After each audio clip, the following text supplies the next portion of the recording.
Let's take a look at the three judges who have the responsibility of choosing a winner. Adelaide Bird. This was her 40th title fight. She was one of the three judges who scored the landslide for Calzaghe over Lacey. Chuck Champa, by far the most veteran of the three judges here, had what most ringsiders would regard as the right score in Mayweather De La Hoya. Mayweather winning 116-112, winning 8 of the 12 rounds. And Ted Gimza of Illinois, 9 previous title fights.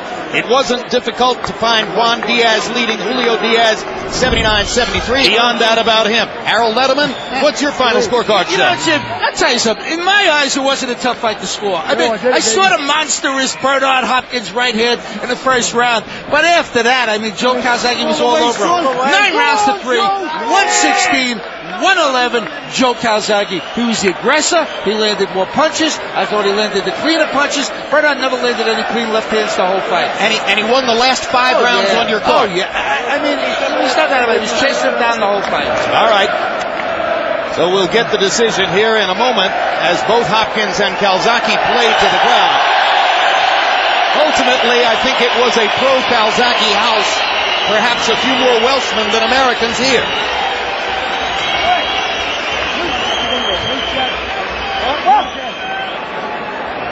And perhaps quite a number of Americans who rooted for Calzaghe because of his more crowd-pleasing style.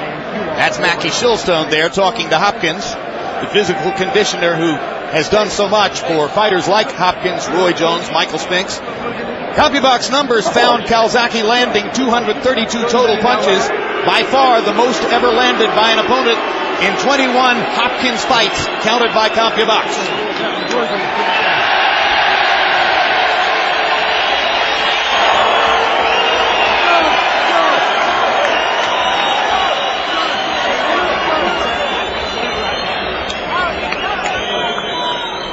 Let's go to Michael Buffer for the official decision.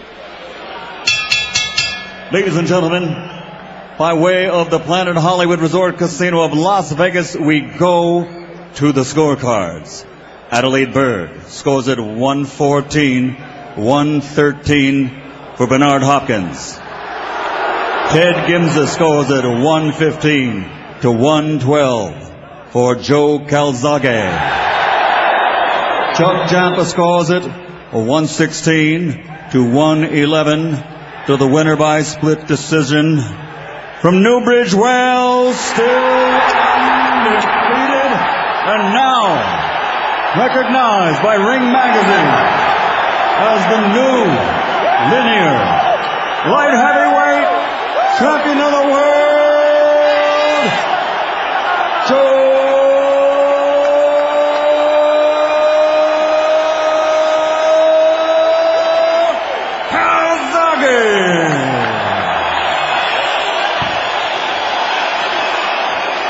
Bernard Hopkins stood next to Michael Buffer during the reading of the scores and projected the look of disbelief as the third score was read, and Calzaghe gets the split decision victory. Yes! Final CompuBox numbers, and once again we remind you of Calzaghe's accomplishment in having landed by CompuBox count more punches than anyone has ever landed against Hopkins. 232 by CompuBox count. The previous high number was 206 by Roy Jones all the way back in 1993. Calzaghe landing at a 33% clip, which rose constantly as the fight went on. In the first half of the fight, he landed at about a 27% number. Hopkins actually had a lot of offensive output for Hopkins, landing 116 power punches, nearly 10 per round, and that's a very aggressive showing for Bernard. Of course, Calzaghe's hands are going so much, he throws so many punches that it makes it a little bit easier for a counterpuncher like Bernard to get off. He had counted on that as a platform for winning the fight for him, but at the end of the day, it's Calzaghe who emerges victorious and moves to 45 wins, no losses in his career. Let's go to Max Kellerman with the best light heavyweight in the world. Joe Calzaghe sharing a moment. Joe, congratulations. According to CompuBox, you just landed more punches against the great Bernard Hopkins than anyone ever has as a professional. How did you do it? I don't know. To be honest, I found it really hard tonight.